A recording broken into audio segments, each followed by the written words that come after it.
Sorry about that. Let me go ahead and start the recording.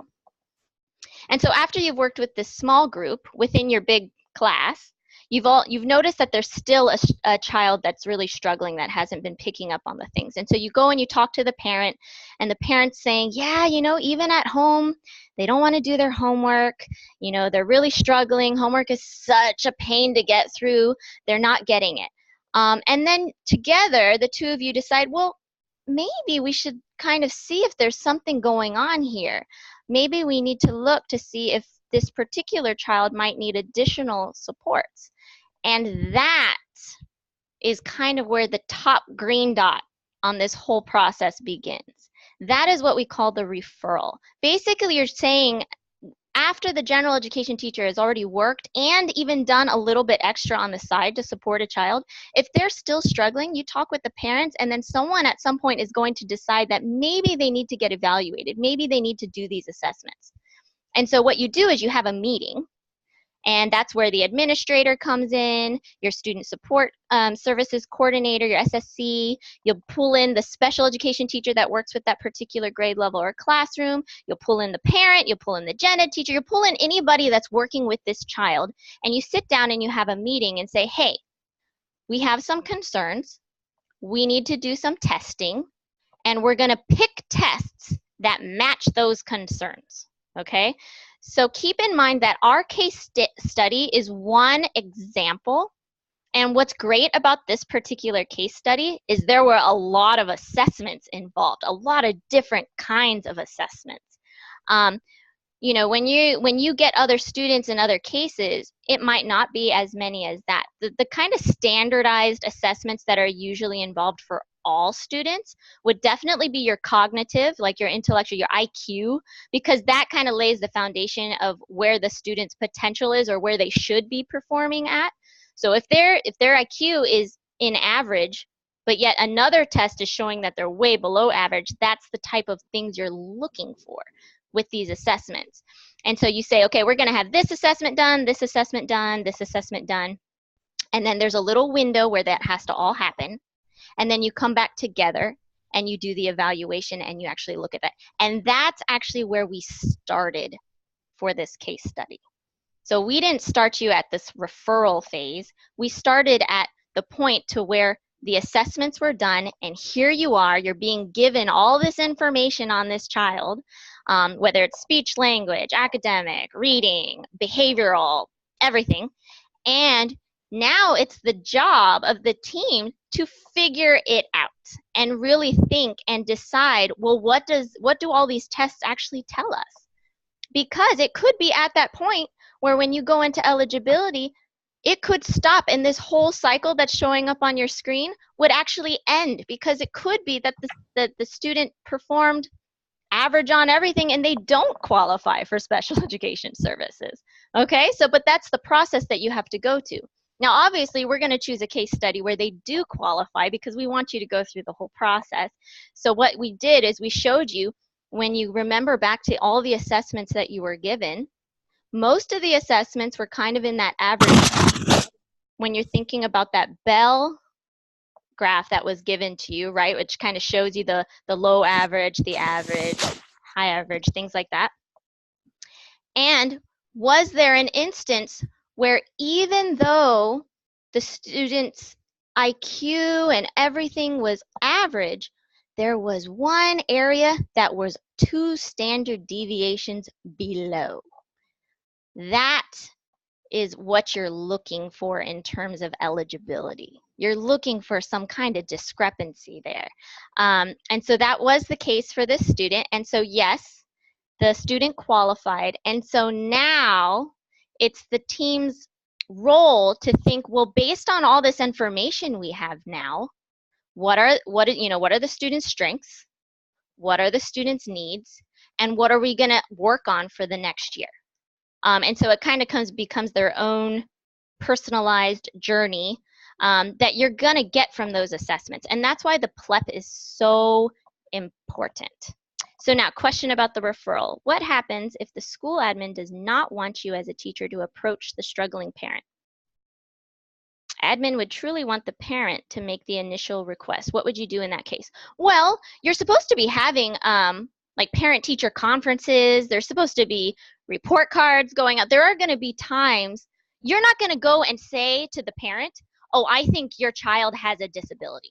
No, no, no, no, no. You do not go anywhere near that type of framing, but you are supposed to communicate with a parent on how their child is doing. And that is perfectly okay. But when it comes to the referral, yes, the parents have to say, I want the referral. But you should be talking and communicating with them throughout the whole process, because otherwise it's very unlikely that they're going to initiate that if they don't think anything's wrong. So you will want to communicate as the teacher with your parent, but you don't go and tell them you need to make a referral for special education services. You can't approach it in that way. But hopefully, if you can communicate to the parents all the things that you've noticed and all the things that you're working on to help their child, and yet they are noticing that the progress is still limited, hopefully, and if you can frame it in the sense of, oh, you know, maybe there's additional services we could provide them, that's usually a good way to kind of approach it to see if the parents would be willing to go in for the referral. But the teacher can't do a referral without parents. That's not going to happen. So the school can't just decide, well, we're going to go through it and we're going to get the student qualified for special education. The parent has to be involved every step of the way. So good question. But basically, why the PLEP is so important is because now switch roles. So now become the special ed side. You're going to have a whole class of students with IEPs. When the school year starts, you might not have time to go back and read every single assessment for every single child. What you want to start with is the PLEP. The PLEP is like the summary. It's like the golden mecca of everything you really, really need for that student. You should be able to go to the PLEP and just by reading the PLEP, get a pretty good sense of what that student is already good at and where you need to take the student next. So the PLEP is the most important piece because without it, you would just be throwing things all over the place. There would be no rhyme or reason to anything. And an interesting point that I want to make that I learned kind of late in the game, like my first year, you know, when I started writing goals and objectives, I was just picking things to write goals and objectives on that I thought. I didn't realize that I could literally print out the PLEP and turn it into a checklist. And what you do is you take every single need that is identified on that PLEP, and that is what you need to make goals and objectives for. You cannot have a need in the PLEP that doesn't have a goal and objective, and you cannot have a goal and objective for something that's not talked about in the PLEP. This is how everything connects. This is why we made sure you had to look at the assessments, you had to identify the strengths and needs, and now we're asking you to take the next step, which is, now that you know what that particular child needs, what are your goals for the year? And so what you're doing is you're taking every need from that PLEP and you're turning it into the goals and objectives. Now we have, fortunately, that is not your assignment. We are not going to make you do it for every single need that you have identified from those assessments because it's quite a lot. So rather than quantity, we are going for quality. And that is why we have said pick 3 to 5 areas. So, but if you were the SPED teacher and this is what you were given, keep in mind you would have to do them all, okay? But for the purposes of this assignment, you would do 3 to 5. So pick 3 to 5 needs and make sure that you're going to build a goal and objective to address them. Question, is the PLEP made by the team all together? Oh, so the PLEP was the thing that was worked on at the face-to-face. So yes, so you did have an opportunity to discuss in groups, and I was really impressed by those, the PA2, the process activity 2, where you guys kind of put those together and did the strengths and needs. However, if you noticed, because that's group work, if you go back and you notice, oh, we missed something, feel free to feel free to adjust it. It doesn't have to be the same by the group. If you have found something or you want to make adjustments, that's fine. But that is what you're using to develop this next assignment. So we want to see that you are connecting your PLEP, your goals and objectives, to what you're going to be designing for this next assignment. Okay?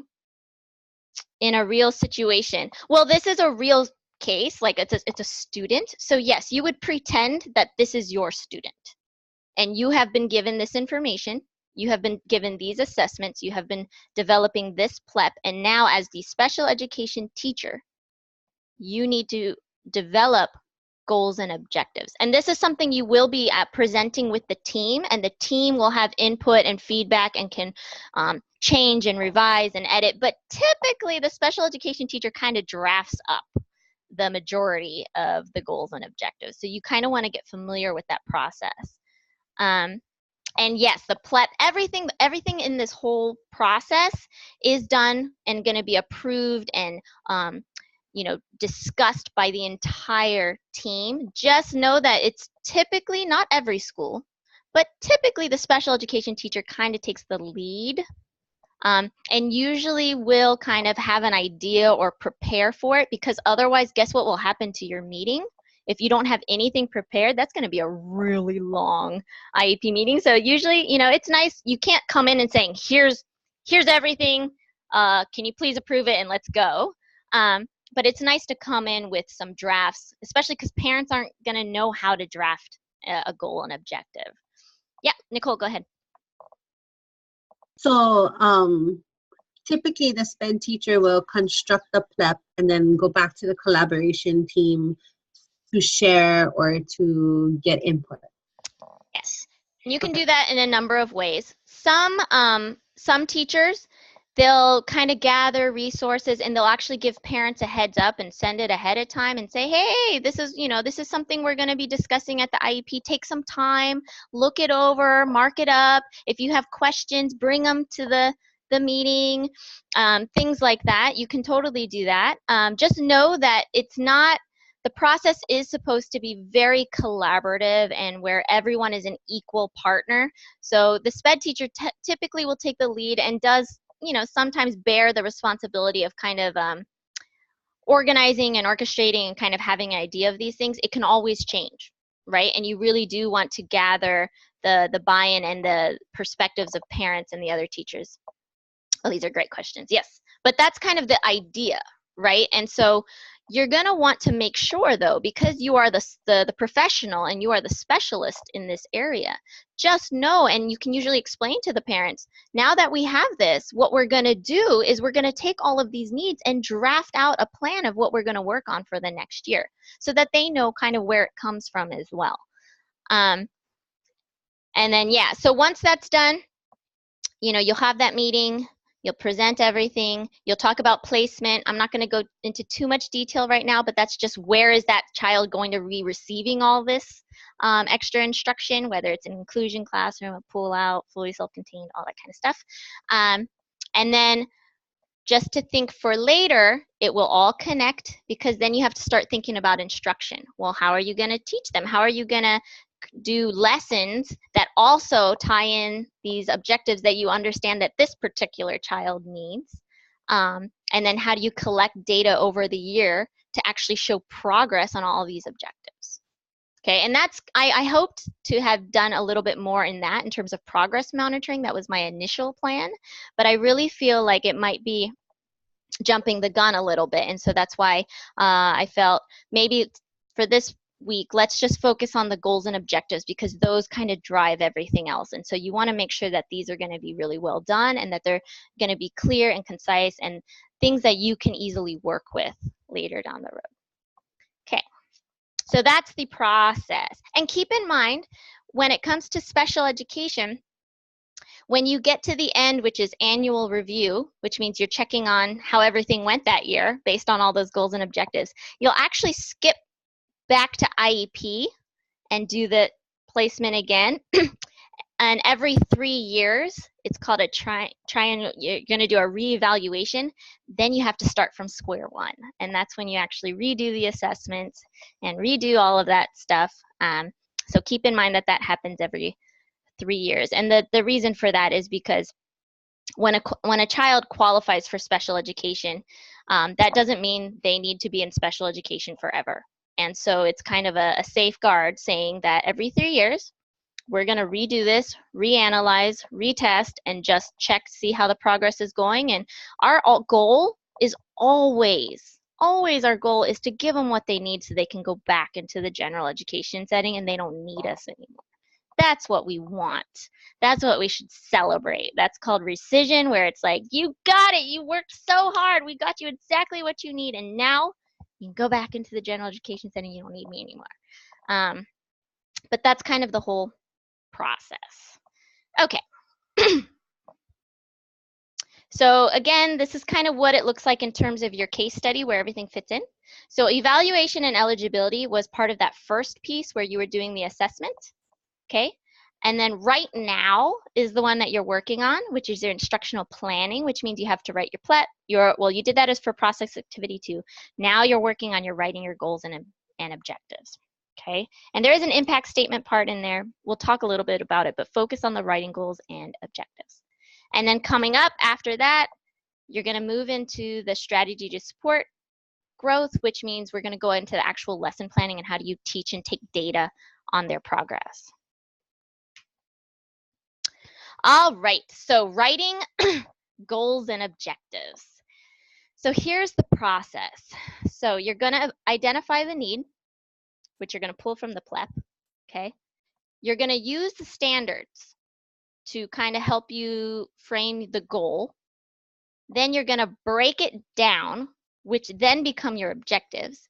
And then after everything's said and done throughout the rest of the year, you will monitor the progress within that. So, step 1, identifying the need. Okay, so what I did is I took a couple examples from what your groups had submitted in terms of the PLEP, and I wanted to give you a little tip, strategy, so to say, because I used this and I feel like it made it easier for me as the teacher to really understand what it was that I was looking for, and that is to frame your strengths using able to. So the student is able to da-da-da-da-da, able to da-da-da-da-da, able to da-da-da-da, and then under needs, you say that to be able to. Like, you want the student to be able to read such and such, to be able to sit in their chair for an extended period of time, okay? And the reason I like that language, while it's not required and you definitely don't have to do this, what I like about it is it kind of changes the language and the tone of the things that you're writing about as a need. And instead of it being more on the negativity side of things, it's just saying this is our goal, this is where we're trying to go. And so it also makes it uniform so that it kind of makes it clear from the teacher that you know exactly what you need to work on. Okay, so here's some examples. So one of the things that was shown in the PLEPs that were submitted was that this particular case study, the student had difficulty sound blending. Okay, so remember that from the assessments, hard time blending sounds. So if we were to change that, well, actually, let me go over some of the other needs. So next one, another need was there was limited sight vocabulary and word recognition skills. Okay, another need was the over-reliance on phonetic approach to reading of words, which kind of connects to the sight vocabulary thing. And then another need was the left-right sequencing, tracking of sounds and words is not well established. Okay, now it makes sense to have identified these as needs because this is how it was written in the assessments. So you're pulling from the assessments. Okay, so totally fine. But watch what happens when you change the language. Okay, so if we were to take these exact same things and use the to be able to, it sounds like this. So the first one, to be able to blend sounds in single syllable words. So this student needs to be able to blend sounds in single syllable words. Okay, this student needs to be able to recognize sight words. This student needs to be able to read fluently using both sight words and phonics, okay? And this student needs to be able to track from left to right, okay? And then you can break that into subcategories for sounding out words, for reading a book, for writing the numbers, for, you know, things like that.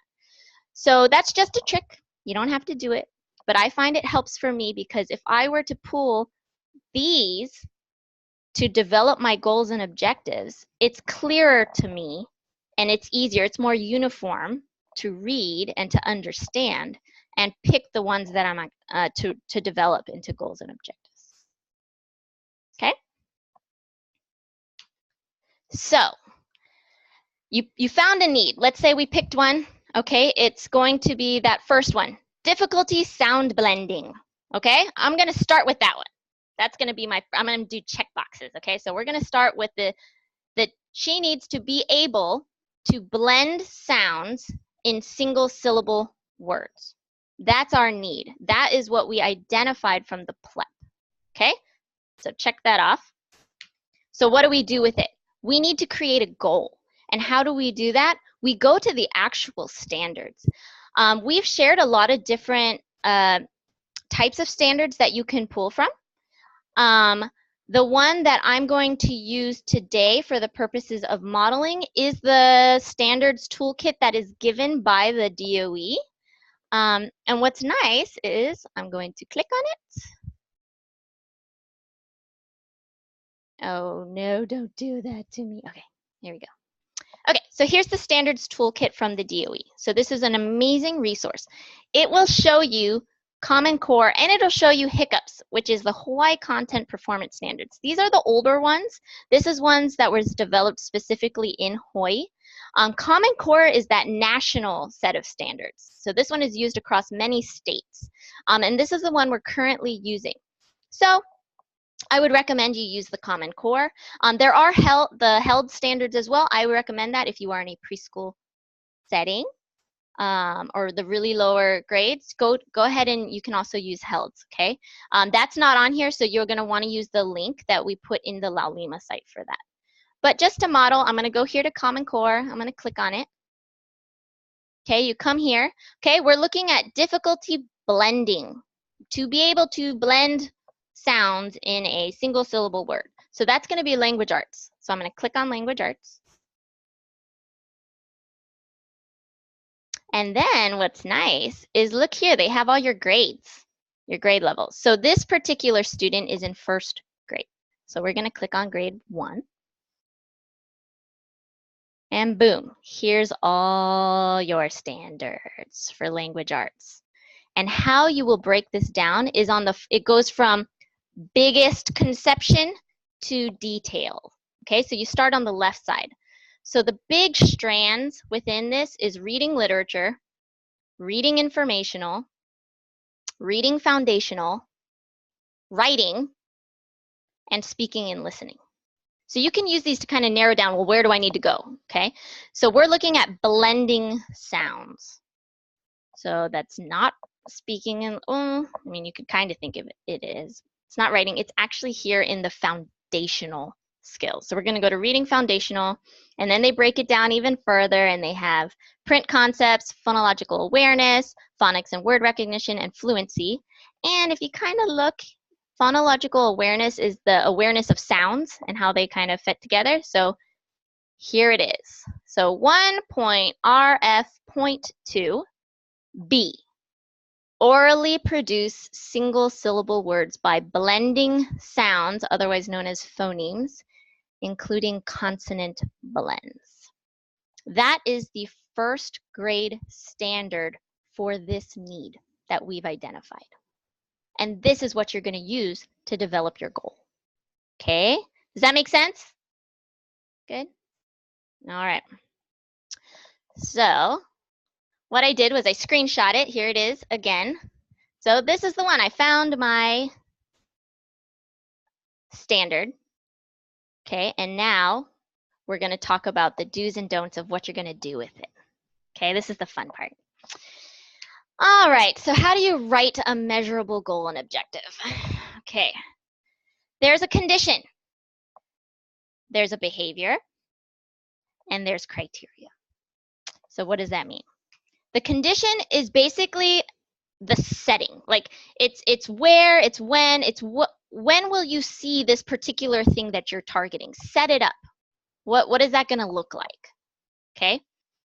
The behavior is, well, what are you expecting the student to do, right? To be able to something. So we're looking at blending sounds and single syllable words.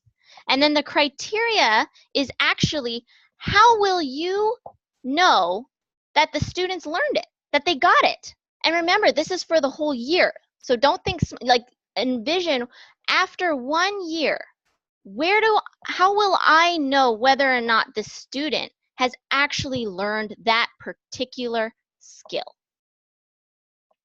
So, and that is the trickiest part of everything. But let me give you some examples, okay? And this is not from the case study. These are just general examples. Okay, so condition, given daily assignments. Okay, so that's when we know we're going to be assessing this. Well, you'd put the student's name. So I'm saying A, okay, will write his name independently. That's the skill we're trying to assess. At this moment, that student does not write his name, okay, by himself. And how are we going to know? If he does it on each assignment for 5 consecutive days. Now, give me thumbs up or thumbs down. If you had a student who wrote his name on every assignment for 5 days, would you feel pretty confident that he knows how to write his name? Right? Clear? Easy to measure? Easy to know as a teacher? Yeah, got it. Okay? That's what you're looking for. It can be very clear. You want it to be as clear and concise as possible. You want to actually understand what the objective is. Okay, here's another example. So that one is kind of a life skill, okay, because all students need to be able to do that. Now let's look at an academic one. Given 10 single-digit addition problems, B, so another student, will solve each problem using manipulatives like blocks, bears, paper clips, things like that, with 90% accuracy in 3 consecutive probes. Probes is a fancy word for opportunities, okay? So, if a student can solve with 90% accuracy 3 times in a row consecutively, that doesn't mean you give them 3 tests on the same day. Please don't do that. But let's say you test them, you know, in January, and you give them another one 2 weeks after that, and another one a week or 2 after that, and on all 3 of those back to back, the student has gotten 90% or more, 9 out of the 10. Would you feel confident that that student knows how to solve a single-digit addition problem? Now, why is it 90% and not 100%? Anybody have an idea? It could be. There's no one way to write these objectives, so you could debate on these types of things. 90% is an A. I like that. Okay. Is it his the standard, like the bottom of the standard? The standard won't really. Oh, it has kind of a general rubric. Yes. Oh. Yes. Okay. 100% would not show a need. Right. When you think about it, if it's not something you really expect from the general education student on that standard, why would you expect it from the special? They can make 1 error out of 10. Maybe they got distracted and they miscounted on 1. But if they're getting 9 out of 10 over and over and over again, the concept is you can feel pretty good that the student actually understands what it is. Okay? Yeah, like using certain skills have to be 100%, like writing your name. You cannot like all of a sudden not know how to write your name one day. Like that's a skill. You need to have it, right? And like using the toilet. It'd make your life a lot easier if that's a 100% goal for a student.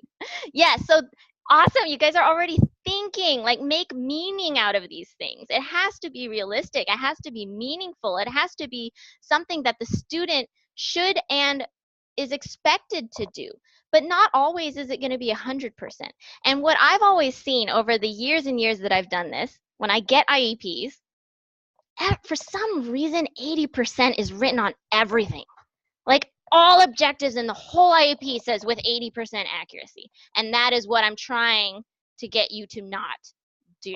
I want you to think, okay, about what makes sense here. How are you going to know? 80% doesn't work for a lot of things, okay? All right, so here's one more. Here is a behavioral one. When asked to sit at her desk, C will sit within 30 seconds of the initial prompt in 4 of 5 observed opportunities. Okay? So you ask a student to go sit at the desk. You put on a little timer. You know exactly how long you're giving her, 30 seconds. Okay? And you're hoping that she does it 4 out of 5 times. Because, again, do general education students go and sit at their desk within 30 seconds 100% of the time? Probably not. So you can give a little leeway on that, okay? But is it clear? Would you as a teacher understand how to, as this as a goal? Would you know what to do? Would you know what to work on? Would you know if the student got it or not? Hopefully, yeah, because the 3 things are clear and they're measurable.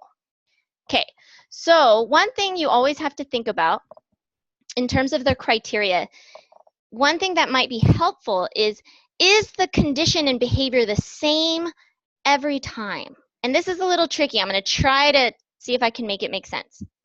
Writing your name, is that the same every time? Yes. Okay. So when it comes to things that are the same every time, you can expect it to have to be done every time, 100% or every time in however many chances, things like that. But when it's not going to be the same, then that's where you kind of put in a little wiggle room. 10 single-digit addition problems. 1 plus 1 is much easier than 7 plus 8. Okay, it's not the same every time. Now, if you're doing a one of those facts where you give them the sheet and they have to know all of their double additions, those are going to be the same every time. Right? 1 plus 1, 2 plus 2, 3 plus 3, 4 plus 4, 5. Those are like more concrete, and they just have to memorize it and say it. Memorization is one of those skills that should be the same every single time they do it. So you can say 100% accuracy or whatever it is, depending on the child. But when it's not, you have to give it that wiggle room. So again, sitting at the desk, what if it happens to be, if it's, going from learning a lesson at morning circle, and then you ask the student to sit at their desk to go into the lesson, and it happens every day, it's probably likely that the student will go and sit at their desk. What if the next observation, the student is playing with their favorite Lego set for free time, and then you're trying to tell them to go sit at their desk to do a lesson? You're probably going to get a little bit more resistance there. So it's not going to be the same every time. So that's one thing that you can think about when you're thinking about, how do I frame this criteria? What am I going to expect them to be able to do? Go ahead, Nicole. I just was wondering, because on your criteria, how you have blank on each assignment for 5 consecutive days, and on the other one you have 90% accuracy. So on each of the objectives, is a percentage required? Or No. you can just, okay, so No, you can just put the trials in. Mm-hmm. You can just put your trials in, and that would be, is it better to have the percentage, or I know it's upon discussion, like knowing your student, but so that is not a requirement. You can just put your trials in, or like your probe ratios and stuff. You don't need a percentage. Because from my perspective, it's almost redundant. If I'm saying they have to do it on each assignment, that means 100%. Yeah. Okay. You could say 100% of the time on 5 consecutive days. I totally agree with same you thing. about the 80% thing. Yeah, you'll see it everywhere. And so a lot of people don't realize that they do have these are decision making. These are choices that you actually have control over, and you make it. But it has to make sense, right? And it has to be practical, and it has to be realistic, and it has to, honestly, these things should be guiding how you teach. If it doesn't make sense, that's not helping anybody. It's not helping the student. It's not helping you. What are you going to do with it? It's just basically words written on an IEP. But if you can get to the point where you are making sense out of this and you're writing really good goals and objectives, you know, I can't guarantee it, but I'm pretty confident that you'll see a difference in the progress that your students make. Because everything will start to be a more focused, more clear, and make sense. It's not just going to be some paperwork that each child comes in with. Now, the bad thing is you don't get to develop the IEP goals and objectives for every student you're going to have. A lot of them are going to come in with it already done. And you can either call a meeting and change it, or you can work with what you're given. But I'm hoping that by understanding this whole process, you'll be able to write better IEPs and the student will be the ones that, you know, ultimately benefit the most. But you will too. Trust me, the teachers will benefit by knowing that these are very clear and measurable. And I'll kind of think about how I can go into that progress monitoring a little bit more later for you guys and how everything connects.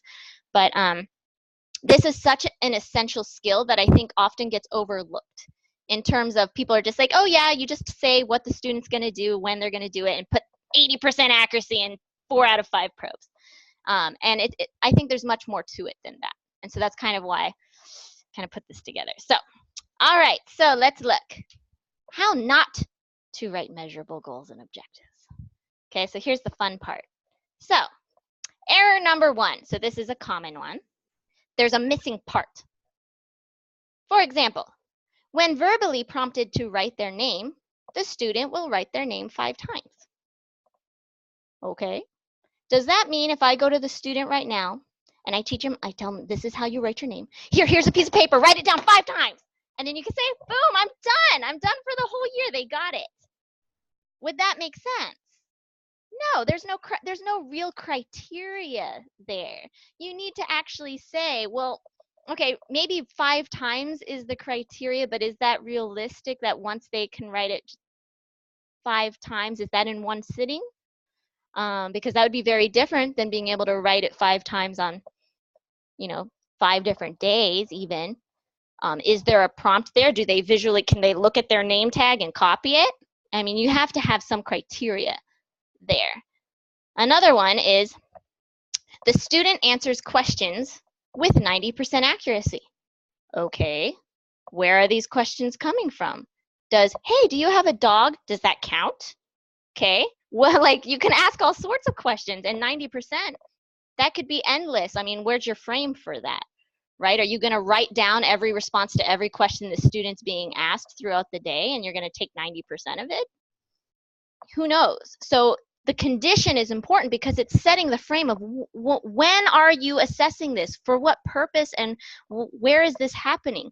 Maybe it's when you're, after being read a grade level story, the student will answer comprehension questions such as who, what, where, when, and why on each story with 90% accuracy. That's going to tell you a little bit more about what it is exactly that you are actually looking for. What's the condition? When is this actually going to happen?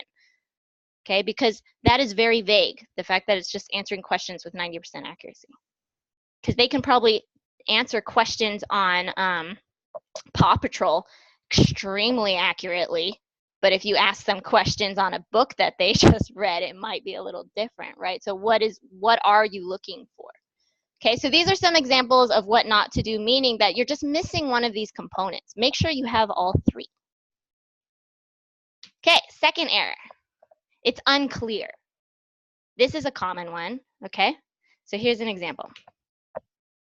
When asked to write a paragraph on a self-selected topic, the student will write a paragraph with 90% accuracy. Okay, not bad, right? You have your condition.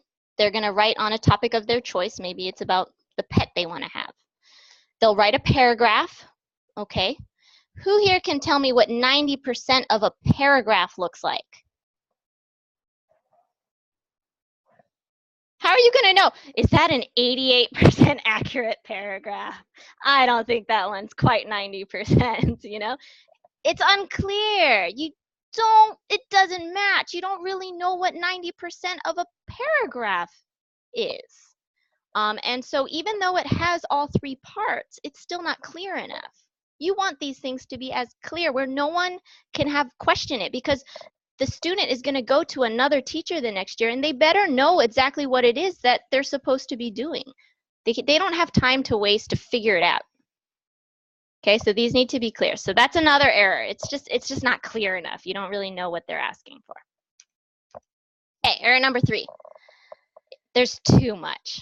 They just tried to throw in like a whole bunch of stuff. Okay, so here we go. When asked to write a paragraph on a topic, the student will write a paragraph with a topic sentence, 3 supporting sentences, and a concluding statement. Not bad, it's clear. With 80% accuracy in spelling and grammar and content that reflects accurate sequencing of events. Whoa, that's a lot of skills. What is 80% accuracy in spelling? Are you going to count every word that they wrote in that paragraph and figure out if 80% are accurate or are spelled correctly? What does grammar look like? How are you going to measure 80% of the grammar in their essay? And then content, what, maybe like in the middle of their essay about a pet, they throw in dinosaurs or something. I mean, I don't know it's too many things that you're trying to measure in one thing. Okay, so this one just has too much. You shouldn't have one that has spelling, grammar, content, and sequencing of events all in one. Those should be separate objectives if those are your actual targets for that student. Okay? Because what happens if they're really good in spelling, they're really good in grammar, and they have a lot of great content, but they don't have sequencing of events. You have to tell them they haven't met the objective, right? Because it's all in one. So you want to pull things out and make sure that everything has its own objective. And then on the flip side, there could be a little bit too little. And this kind of goes more in line with the unclear example, so they're very similar. But when presented with math problems, the student will write out correct answers with 95% accuracy. Again, not entirely terrible. It has the parts, but math problems can be, is that single digit, and then the next one is regrouping like 34 plus 57. Those are very different skills. And so you don't want to be categorizing all of those things within one objective. So you need to make it clear, well, what kind of math problems are you talking about? There's not enough information in this one. So do you guys kind of seeing why this is a little bit more complicated than you originally would think? It's because there's so many different ways to think about it, and there's no bank, there's no like automatic answer. You can go here and pull down the objectives that's going to be a perfect match. You have to start developing these skills to really think about it. And then the last error is it's not appropriate. Okay, this one, I can't wait to hear what you guys have to say. Okay, at a crosswalk or stoplight, the student will stop, look both ways, and cross the street appropriately with 80% accuracy. Why is this inappropriate?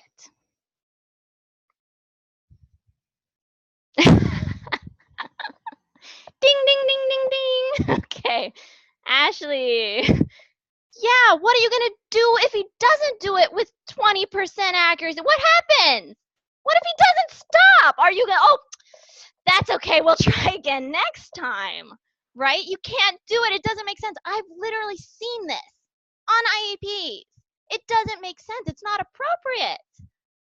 Okay, so make sure, think about it a little bit more. Like, what is it that we're actually looking for here, and is this appropriate? Because you don't want your student to cross the street successfully 80% of the time. Okay, so that was the last one. I saved that for the last because but it's real. It happens, okay? So, all right, so those are the do nots. Okay, so now let's go back and kind of think about how we would apply these types of thinking to the ones that we're doing for this particular case study. Oh, and before I do that, you'll hear sometimes, like maybe your mentor teachers will use it. They'll say, oh, make sure it's a SMART goal. And that's just another acronym because we love acronyms in education.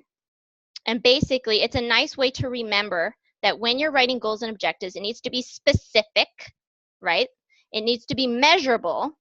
It needs to be attainable, meaning if the kid is reading 4 grade levels below, you don't make a goal saying that you're going to be reading at grade level within 1 year, okay? So attainable, relevant. Don't throw things in there that the student doesn't even need. If it's not a need, don't write goals and objectives for it. You're just making unnecessary work because those standards should already be addressed through the general education curriculum. And then time-based means that sometimes you need to think about, well, what is the frame of time that you're going to be doing these objectives in, whether it's the IEP year or maybe you're going to break them down by quarters, things like that. But it has to be set within a time frame. You can't just think like lifelong. This is a lifelong goal because the IEP will always be renewed every year. So you're going to be within a year time frame that you're thinking about. Okay. So what are the differences between goals and objectives?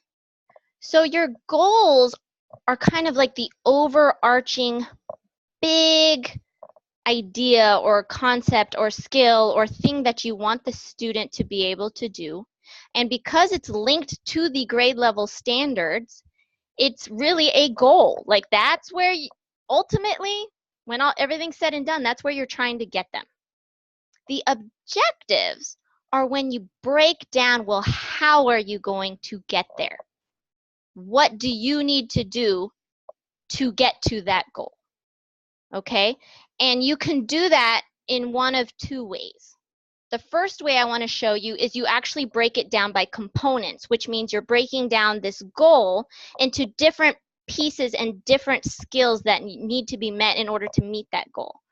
And so, for example, if the goal is by the end of the IEP year, the student will apply grade level phonics and word analysis skills to decode 98% of words independently in 4 out of 5 texts provided. So they need to be able to read books, 4 out of 5 of them, right, by using both phonics and word analysis skills. Okay, so the example is if we're going to break that into components, the skills that the student needs is they need to be able to blend words, right, individual words. So when given a list of 20 CVC words, you'll see that a lot. CVC means consonant, vowel, consonant. Cat, mop, sun, dog. The student will decode and blend each word independently with 95% accuracy. So that's a skill, okay? The other skill is when given the Dolch pre-primer sight word list to read, the student will read 95% of words within 3 seconds in 3 consecutive attempts. And the reason 3 seconds are in there is because it's a sight word. You cannot sound it out anymore. These are words that the student just needs to know. That's a separate skill. Then blending. Blending is we do want them, it's a new word, they need to sound it out, and they need to put it together and read the word. Sight words are separate. You have to memorize those. You have to be able to just identify them, mostly because some of those words don't actually sound out correctly. For example, one of the most common used words in the English language is the word the. If you sounded that out phonetically, it's t-eh. Okay, it doesn't work. They can't do that. They won't be successful. They have to know that THE makes the. Every time, the. It'll never change, the. And you just get them to learn that until they memorized it. So they need to be able to blend words together, and they need to be able to recognize sight words without sounding it out. And together, then by the end of the year, hopefully they can read a little grade level text, because they'll have those 2 skills, but the skills are different, but both are going for that overarching goal of being able to read a book that's being given to them at their grade level. Does that make sense? So 2 skills, but same goal. Okay? The other option is to actually break it down by progression, meaning it's the same skill, but you're building on it. Because maybe there's certain things they need to know first, and then you kind of add to it. So same concept, so same goal. This is why I chose this, because like I said, there's no one correct way to do these things. And you can approach it from multiple ways. So we could take the same goal where we need the student to produce single syllable words by blending, okay? So if you're gonna break it down by progression, one option could be, when given a list of 20 CVC words using the short A sound, so ah, the student will decode and blend each word independently. Then I didn't list them all in here, but then there'd be another one with the short E sound, eh. And then you'd have another one for I, and another one for O, and then another one for U. And at the end of that, you could put, when given a list of 20 CVC words using one of the short vowel sounds, or any, it actually shouldn't be one, it should be any. For example, the A, E, I, or OU, they will decode and blend each word independently. Because are they going to be able to do that if they can't even do it independently, right? So this is a progression example, meaning they need a certain skill. You're going to really break it down and make sure they have that one skill, and then build on it, and then build on it. Another option could be, maybe the second objective says your words using either short A or short E, right? And you can mix the A with the E and just focus on those. And then the third one could be the A, the E, and the I. So lots of different ways, but the idea of a progression one is where you're trying to just build up to it, especially if this is like a really big area of need for that student. Then sometimes you want to spend that extra time and really break it down. Okay, so you can do it by component. Maybe they've gotten, they have a basic foundation, and you really just got to work on a bunch of skills to really boost them up to that large goal. Then that would be more of a component one.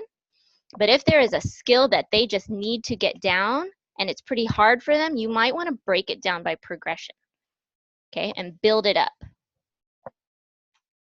All right, so here we are. So this is the objective, or the goal, and the standard that we had picked earlier when I showed you where to pull the standards from. So again, we were looking at, okay, for our particular case study, the student needed to learn how to blend single syllable words. So we found this standard, 1.rf.2b, orally produce single syllable words by blending sounds, phonemes, which are phonemes, including consonant blends. Sorry, I'm reading okay. So a question about standards. I want to get more clarification. Let's see, if a strand for my goals and objectives, and it has A, B, C, D. Do I leave out the ones that the student will not hit within the objectives? Again, that is a decision-making thing. You will just have, there's no right, like, one way, okay? If the student needs A, B, C, that's the focus that was shown in their PLEP, then write goals for A, B, and C. Okay, leave the whole strand. Yeah, you're not going to have an IEP that has every strand and every objective and everything, because there's no point. That's what general education does, right? They're supposed, general education teachers, if you're going to be the general education side, you have to meet all of these standards for all of your students in one school year, okay? But when it comes to the IEP and the special education component of it, your job is to supplement what they're getting in that general education curriculum, but focus in on the things that they have actually identified as an area of need. And one other way to do that, and that's a good point, let me show this to you. Sometimes what happens, especially as you start getting to like second grade and third grade, you're having to pull the standard for the goal from second grade or third grade, but maybe they don't even know their letter sounds yet. And you're like, oh man, what do I even do? That's a lot of objectives to build them up to that goal, right? A neat trick within these standards is, okay, so we were at 1.rf.2, right? So reading foundations, 1.RF.2. So let's say the student is not there yet, and that's not even appropriate because they don't have the prerequisite skills to even do that. Okay, so what do? You still have to use that standard because that's at their grade level. So you still have to pick it. But what you're going to want to do is go back here and move a grade level down and say, okay, let's look at what kindergartners have to do for that. And you're going to go, okay, we're going to go to reading. So all of these are exactly the same across grade levels. So reading foundations. Okay, phonological awareness. Guess what? Here's what kindergartners have to do in that exact same standard. Here, recognize and produce rhyming words. Okay, count, pronounce, blend, and segment syllables in spoken words. Isolate and pronounce the initial, medial, vowel, and final sounds, phonemes, and 3 phoneme, consonant, vowel, consonant, or CVC words. Okay, and then they even said they don't have to do ones with L, R, and X because those are trickier and they come later. Okay, so if you need help and you're thinking this is not appropriate, the reason they're getting services from me is because they're not able to do this. The standards are designed in a way where they're supposed to build off of each other.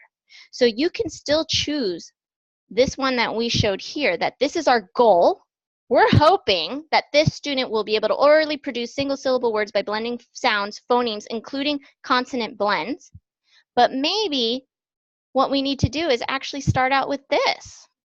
Maybe they just need to identify a word that has separate sounds in it and break down what that looks like and what that sounds like and let them practice with that first. Then you can actually build your objectives on these.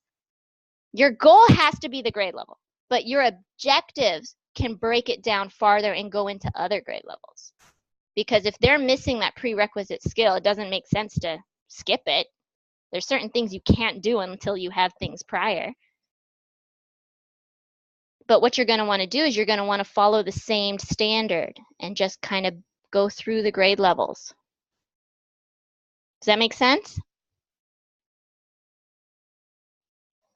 Actually, what I'm trying to ask is, you know how if I was to copy and paste this all in my goals and objectives area, right? Mm-hmm. I think I got corrections, feedback for mine, but I just wanted to clarify. So when I write my other one, do I take out the areas that is not going to hit that particular objective, or do I leave it and just highlight that area so you know that that's the area that I'm going to hit? You know how you on your, yeah, just take, maybe Cecily can correct and Jeff can correct me if I'm wrong, but I think for our purposes, we want you to just pick the ones that you are working on. Okay, so I'm, because if you write it as K.RF.2B,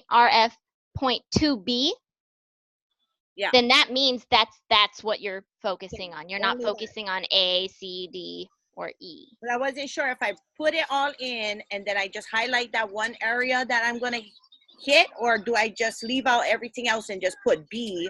Yeah, you know, I would leave it all out just to make it clear. Okay.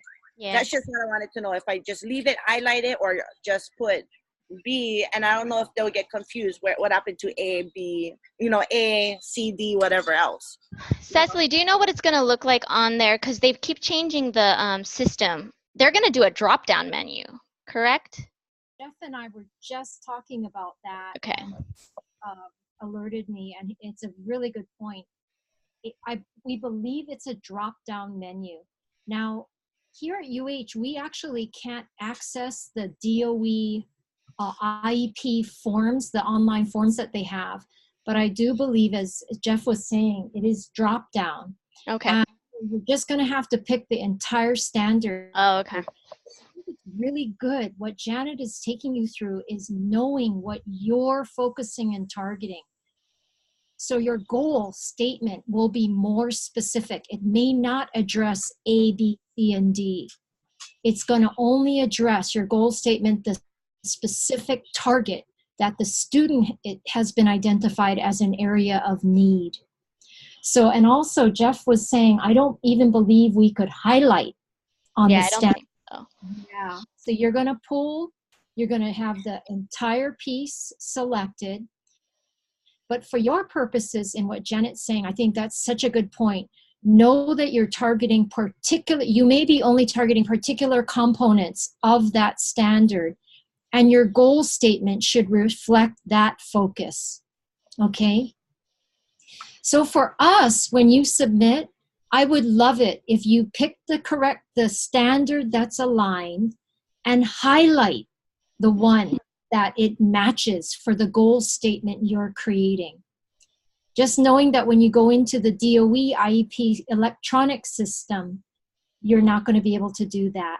But for us, I think it's really good practice. Then in your mind, it's just solidifying what standard and what component aligns with the goal. Okay?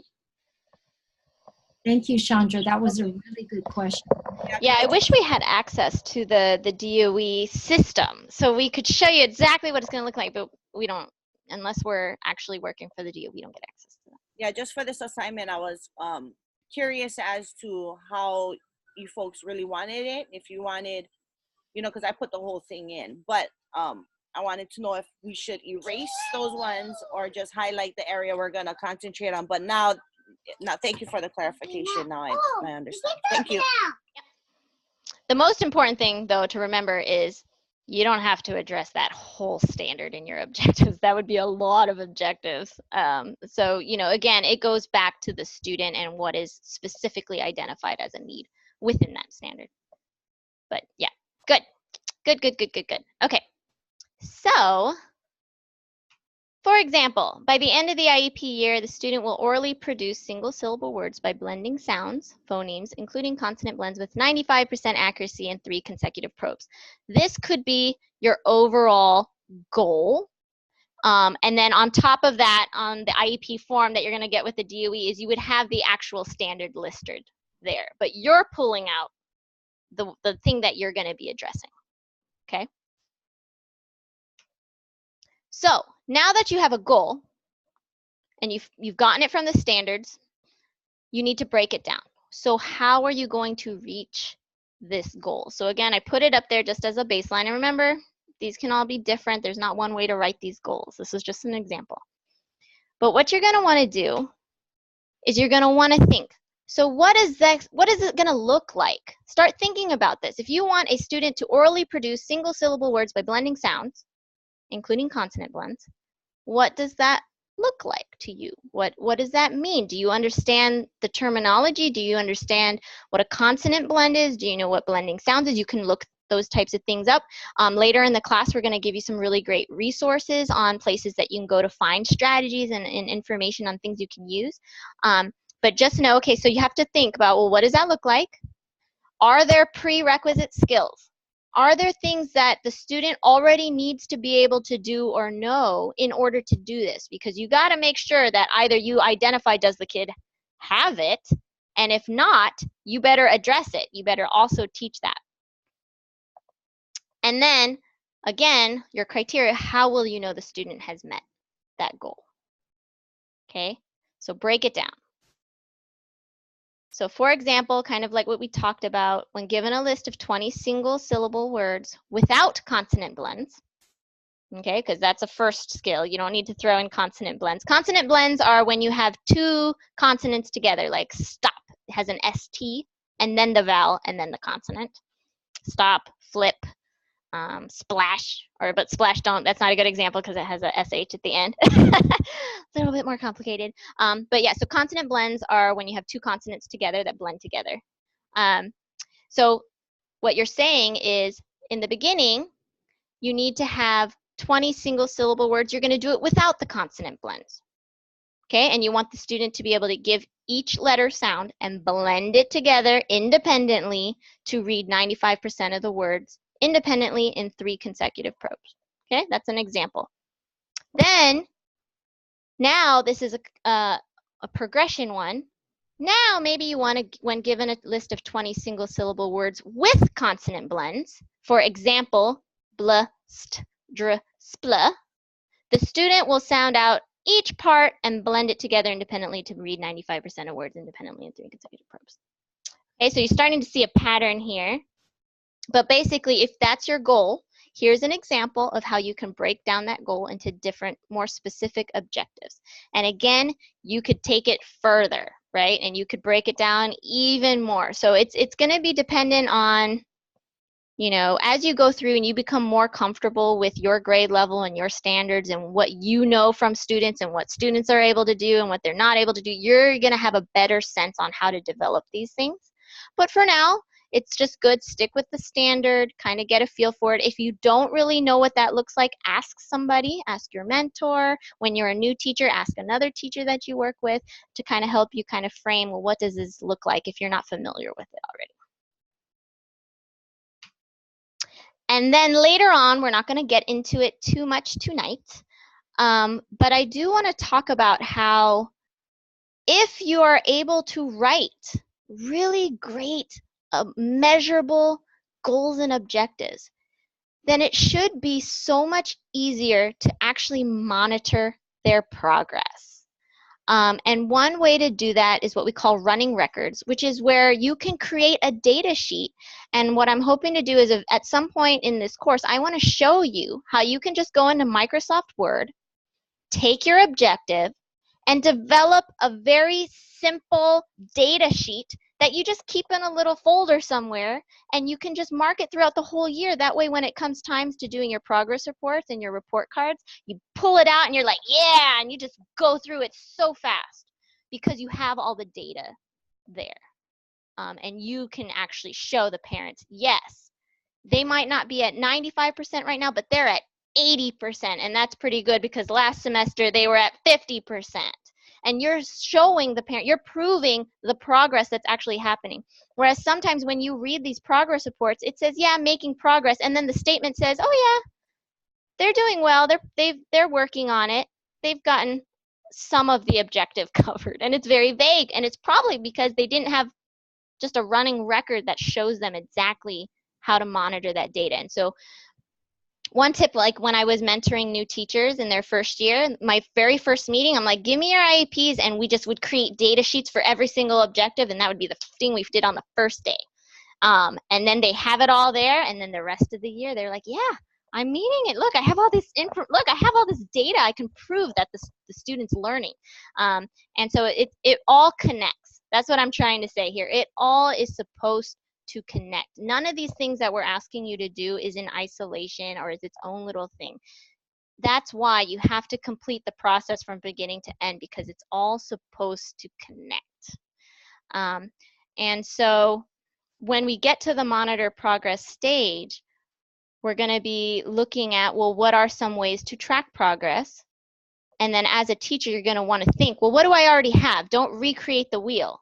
There are some really good ways to monitor progress that are already developed. Like you can go online and pull off lists of 20 CVC words already. You don't need to create that, right? You can already find it. And then if you have something that you can't find, then create your own, right? And you can kind of do that. So getting very comfortable with Word is really fun because you can make all sorts of fun stuff. And then that will help you to monitor these things over time.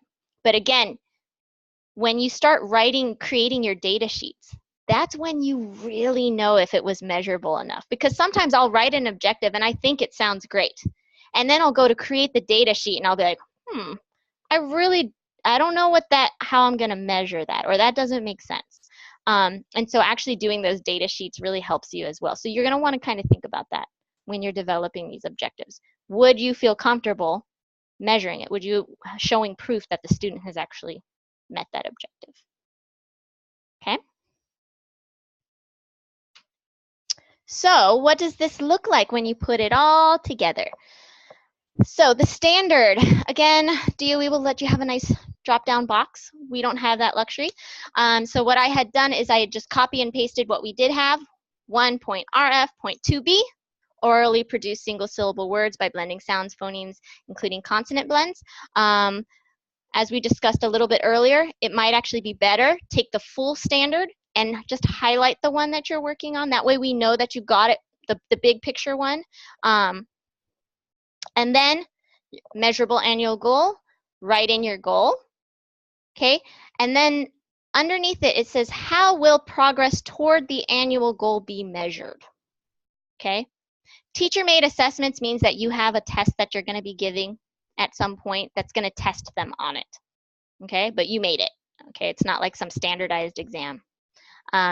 Observations is like a catch-all for being that sometimes you just know because you're watching them do it day to day, like within just the regular lessons that you're doing, and maybe you have a way to kind of just know that they're making progress. Daily work, maybe there's worksheets and it happens to be worksheets that involves blending sounds. Then use that. That's evidence towards this goal. And then running records is kind of what I was talking about earlier, where you can actually create a data sheet where you're taking records continually and you're taking data as you go. So those are just some examples of how the progress toward the annual goal will be measured.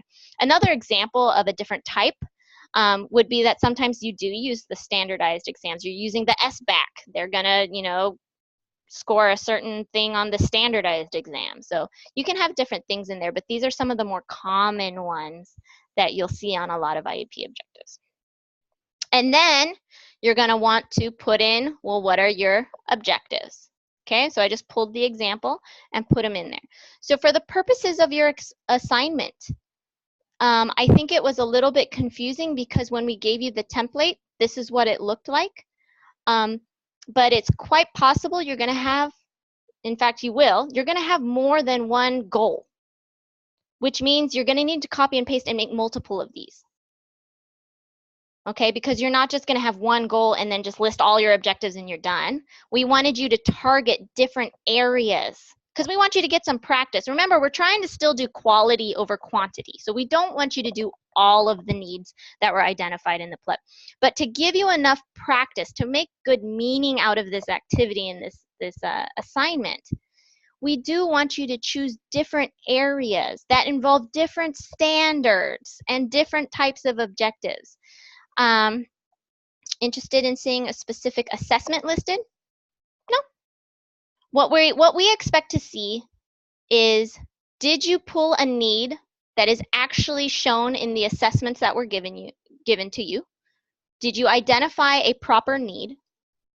Can you find a goal or a standard? Sorry, can you find a standard that matches that need? And can you break down that standard into a big goal and some supporting objectives? That's what we want to see. And so it's kind of flexible in the sense it could be like 3 to 5 goals, okay? Within the goal, there could be multiple objectives, okay? So it's not 3 to 5 objectives because you can't do just one goal and then do 3 objectives and be done. I would say have 3 goals at least. And then within each goal, there could be one, not really one. You don't really want a goal with only one objective. So you're going to want maybe 3, maybe 2 at the very least, up to 5, 6. It really depends on how you break it down. But each goal can have multiple objectives. But when we're saying target areas, that means goals. That means 3 different standards. Yes, go ahead, Grace. So I had a question about this whole project. So on the IEP goals objectives template that we were given out, it shows here that there's like multiple objectives within just like one math standard. So what you're asking us to do is just pick like one and then do it and then pick another one like on a different document. Is that? Yeah, it could be. But keep in mind, this is where it gets a little muddy and a little tricky. Sometimes, like, some of the needs go hand in hand, and you'll find a single standard that actually addresses more than one. So there's a chance that you can have one goal and meet maybe 2 needs under that. So maybe I'm just making it more confusing. But we want you to show, so definitely I would say rule of thumb, choose one in reading, choose one in math. Now behavioral ones are difficult because there are no common core behavior standards. Okay, when I was teaching, we would use the health and life skills standards. Seth and Jeff, do you know what standards they pull from for the behavioral ones now?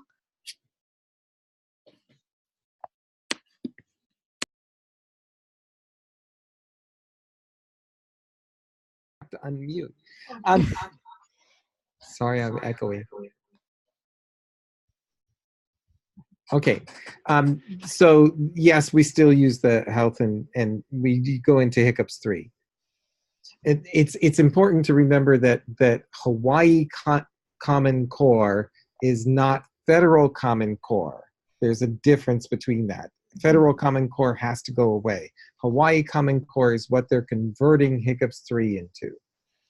So if there's not a common a revision to it, it's going to be hiccups 3. So next year, you're going to see the Common Core for STEM science, and you'll see the Hawaii Common Core for social studies. That'll come out next year. So in your drop-down menu, that's what you're going to drop down from. But in health and lifestyles, or whatever they're calling it, we just called it health, that's hiccups 3, and that'll be in your drop-down menu. But that's the only way you can drop down a standard for, yeah, there it is. So we would choose health then. Health. Okay. Oh, and it goes K to 2, so that's easier. Oh, yes. Here you go. So you're going to have to use these. So for the behavioral objectives, go into these ones. So like mental and emotional health. Describe appropriate ways to express feelings. While in this particular case study, we did not see that as a need, just know that you might have some students where that's a need. So you can go and kind of look through here. This is one that we usually sometimes would pick. Describe barriers and situations that are safe, risky, or harmful to self and others. Yeah, so you want to kind of look. So behaviors are a little bit trickier. But because there was, you did see that, right, within this particular case, like the sitting in the seat, attending to the lesson, that kind of thing. You can try to find a standard that'll kind of match with that if you want to practice writing one of those types of objectives, because those are actually, in my personal opinion, those are trickier to do the behavioral, like life skill kind of ones. Yeah, go ahead, Nicole. I just had a question. So just to confirm with my brain, so the goal needs to be grade level. But what if my student is 3rd grade, but most of his goal is going to be written at the 3rd grade standard? Mm-hmm.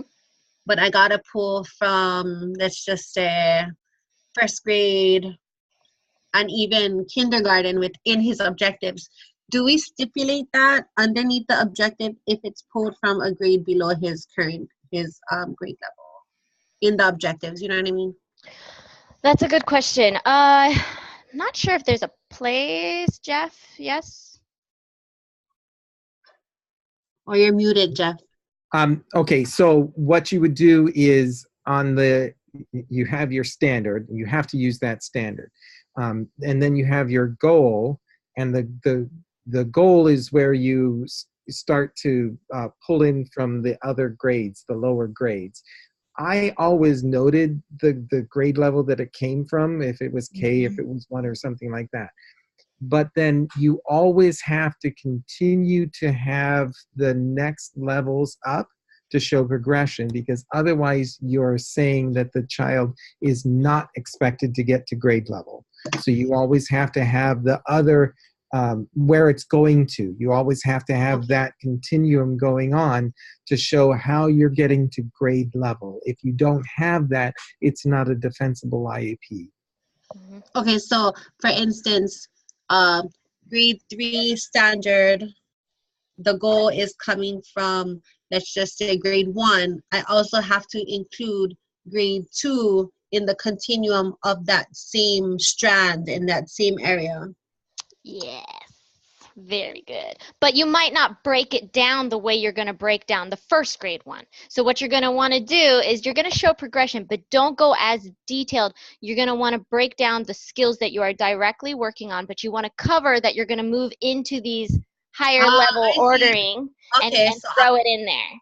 Okay, so like I'm working on this skill and I'm gonna have my objectives written to this goal, but then I will also include the second grade because that's where we're working up to, just to show progression to grade level.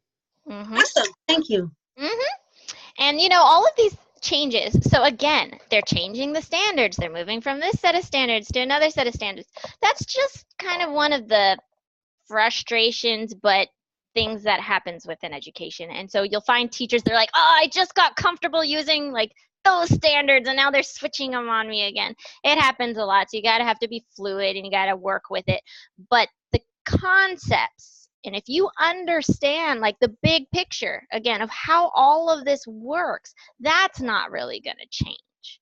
But yeah, so like I didn't have drop-down menus for standards when I was writing IEPs. That didn't exist, you know, at that time. I was having to just sit with a book next to my lap of all the standards and flipping them, you know, flipping through. So things are going to be continually changing, but the idea is that yes, you're going to go to a standard and you're going to hope that they're reaching their grade level, but you're going to break it down and build them. And that's where the objectives are so important, because that's showing you as the teacher, what are you going to do in regards to that big goal. Okay. But yeah, great questions. So we're already at the end of the class, so we're not going to do the activity, which I assumed was going to happen, but I kind of had my fingers crossed that it wouldn't. I was just going to have you work in groups and actually just fill it out and kind of talk through one. But you're going to have to do that on your own for your assignment. But you are in a cohort. The reason you're in a cohort is because you can always reach out to each other at any time. So don't feel like, oh no, that's cheating or anything like that. Sometimes, like when we saw what you guys did for your PA2, we really saw the value of that collaborative mindset of discussing these things and talking with other people about it. Sometimes it's very helpful. So don't feel like you can't do it. Okay. Yes, I will definitely post the PowerPoint for you all. Also, so we're not going to do that. So keep in mind, your next assignment is coming up soon. So remember, 3 to 5 goals, and then your objectives based on the case study. And then thinking ahead, you're going to also have to move into other things. Okay, but this is what you're focusing on. Before we go, because so I am fortunate that Jeff and Cecily have kind of taken me under their wing. This is, you know, their course. I am in a PhD program. And as part of my PhD program, I have to develop a portfolio, and one of the things within that portfolio is to teach. And so that's why I'm fortunate to be joining in on this particular class. And so I am asking, because I kind of asked to take the lead on today's particular lesson, if it's possible, if you could give me just some feedback that I can add to my PhD portfolio regarding just teaching, that would be great. There is going to be a question related to the that might also include the activity. Just, you know, just say we didn't get to the activity. That's fine. But if possible, I do have this quick form. It's 6 questions. Wait, let me try to exit it out so I can copy and paste it in there. If you don't mind filling that out for me, it's completely anonymous. The only thing that I will be able to see is a timestamp, like when you submit it. I will not know who submitted it. It will not attach emails. It will not attach names. I'd really just appreciate any kind of feedback that you can give me, because as teachers, that's what always makes us better. So let me go ahead and post it into the chat box. So I appreciate all of your attention and good questions and figuring out my my examples and why some of them were a little crazy. And thank you, I appreciate it. So before everyone goes, Jeff, did you want to just kind of leave them with that thought? What I was saying was response to Ashley's question. The goals, if you're not on grade level using grade level standard and you're going lower, you have to be able to show what the steps are to narrow the gap. It does need to be within 1 year, so you do have some judgment as to what can be handled, but there has to be a clear path that shows that you're lessening that gap. Some children that's an easy fix, and some children the gap is hugely wide. You still have to move that, show how you're going to get that child onto grade level. If it's not there and the family goes through due process, you're automatically going to lose in due process because you don't have a track to show how you're getting that child to grade level. Thank you, thank you, thank you. So yes, I appreciate everyone's attention today. Sorry, it was a lot of content. We didn't get to do very much in terms of collaboration and just discussion, but I hope it'll be helpful moving forward. I hope you'll feel a little bit more confident getting your assignment done. Feel free to reach out. I will post up these slides by the end of tonight. I'll put it up on Laulima, and then yeah, feel free to throw questions our way.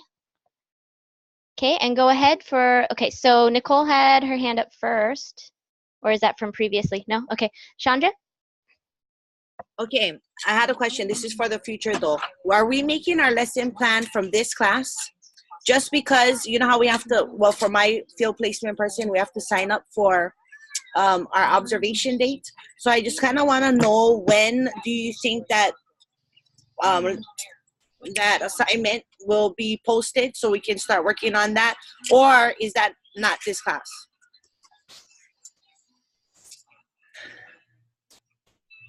We can post that lesson plan assignment. Tomorrow our team is meeting, Chandra. So we can get that posted. And in fact, it will be really nice. One of your process activities is submission of a draft to us using that lesson plan format. So some of you may be ready to teach really soon, before spring break, maybe even next week. So if you want to submit the draft to us, you'll have credit for that process activity, and we'll get feedback to you on that. The tricky thing is sometimes you need to teach it really quick turnaround. So in order to benefit from the feedback, it would really help us. The sooner that you could turn it into us in terms of lead time before you teach, it will give us opportunity to actually look at it, to provide you with feedback before you teach. Sometimes that happens, if at all possible, within 48 to 72 hours, 2 to 3 days at least. If it's like within 24 hours, it's really challenging for us to be able to get that feedback. But if you can give us some lead time. So we'll post the assignment for the draft process activity so you can turn that in if you want to get going on that soon. So I know it's our third observation, so I already did one, so I have like one more and then I do my third one. But is this going to be based upon the student, the case study we're doing, or are we going to be basing this upon a student in our classroom, or are we just doing a lesson plan in general? Lesson plan for your classroom. So not the case study, but target a meaningful lesson that's in your classroom. Okay? All right, thank you. And then one other, just follow up. There was a question about some folks have submitted the IEP goals and objectives. We'll make sure the feature is turned on to allow resubmission. Because after this, really, I think Janet did a fantastic job. We're lucky to have her on our team. But with the explanation, and then we're going to also post some material for you to support your development of goals and objectives. If you've already submitted, you can't take it back, but we will allow resubmission. So when it comes time for us to assess the assignment, we'll make sure we get that last submission that's turned in by March 6th, I believe, is the target date. And we'll assess that for you, okay? Yeah, March 6th. So we'll make sure that feature's turned on.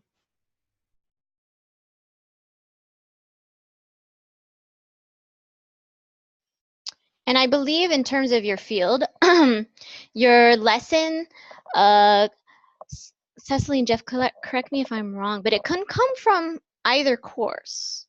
Like, it doesn't have to be from this one, right? Yeah, so if you're working on something from your other course, you could use that as well. I don't know where you are in your other course and if you've developed something. Also keep in mind, the lesson plan template can be a whole other thing that can be kind of complicated to go through. And you definitely have your field supervisor. If you have questions, you can ask them. But if you want to reach out, it doesn't hurt to get clarification on some of those things as well. Because there's lesson objectives. And guess what? You want those to be clear, concise, and measurable for your lesson. So again, this skill, while it's not as detailed when it comes to lesson planning, the clearer you are in determining, well, what is your goal? Except the difference is you're not thinking a year in advance. You're thinking that particular lesson. How can you construct an objective that shows, based on what you're giving them, that's the condition, what are you expecting all of your students to be able to do, and how are you measuring that they got it? So the skill is still the same. That will apply to your lesson plans as well. And you're not doing a lesson for the other class. Okay. So yeah, just keep us in the loop. Sometimes things do get off track because we did push back these assignments to give you more time, but now we're seeing maybe that's conflicting with timelines and getting other things done. So just communicate, let us know. We're here to try to work with you to get things done as needed. So just kind of give us a heads up on those things. Okay. Janet, can I add one more thing about the criteria? You see Janet mentioned about the 80% criteria. And so there is a rhyme and reason why you pick certain levels, that you do want kids to get to a level of mastery so they have that objective. And so at our face-to-face, Jeff and I had a handout, and we can post that again, but it gave general guidelines for what was mastery level of performance in particular areas, what was instructional, and what was frustration level of performance. So we'll post that so you can see. Sometimes people feel really confident with 80%. However, for particular skills, to ensure that they really have that down, there are higher levels that we strive towards. And for example, as Janet mentioned, there are particular objectives you would not have less than 100%. So things like safety with crossing the street. Also, knowing the letters of the alphabet. You can't only know 80% of it in order to be a proficient reader. So there are certain objectives that you do want to reach a higher level than 80%, okay? And we'll repost that handout so that you have that and can refer to it as well, kind of as a guide for levels of percentages of mastery, in reaching mastery. Okay, Laura Lee, did you have a question? Yes, I just had a question in regards to the assignments coming up for the strategy to support growth that's supposed to be due on the 13th. And also there's a PA3 also due on the 13th. And so I'm just checking because I don't think we're meeting till the 13th. So is that going to be posted? Yes, and that's why we're meeting tomorrow. We're going to finalize everything and make sure that everything's good to go, and then we'll have it up for you. Okay, and those dates are still the same, right? They're still going to be due on the 13th. Yeah, I believe so, just because we don't want to get further down and run into trouble with not getting things done. Yeah, but we're going to try to, we'll support you. We're going to have information. We're going to kind of guide you with that. But yeah, those two things will be coming up afterwards. Okay, perfect. Thank you. And one more thing for our lesson plan, for observations, they're breaking it down into different areas. So like our first lesson plan, we do a certain portion. Then our next lesson plan, we do a little bit more. And then our last lesson plan is the one we develop in your folks in this class. So that would be the full lesson plan that we have to do. And it's much different than I learned last semester. Just a heads up that, it takes a lot more work now because I had to go and kind of figure it out on my own, how to word it and put things in. So that's what I kind of found was a little bit more difficult for me, and it took more time away from other assignments was now I had to, you know, refigure out how you folks want the lesson plan designed, kind of thing, you know. Yeah, we hear you. We understand. The lesson plan template does change. And so even on our end, we're having to adapt and kind of familiarize ourselves with the new format as well. And so again, communication, just, you know, let us know what you need help with, what is causing you more problems, so that we can, you know, we can try our best to also support you in that, so that you're going to be successful with that. Yeah, and if anyone needs to leave, feel free. Class ended, so you're good. So if you have further questions, feel free to stick around. If you aren't able to fill out that form for me now, it will be posted as well. So definitely getting your feedback would be really great. Thank you. And I will stop recording.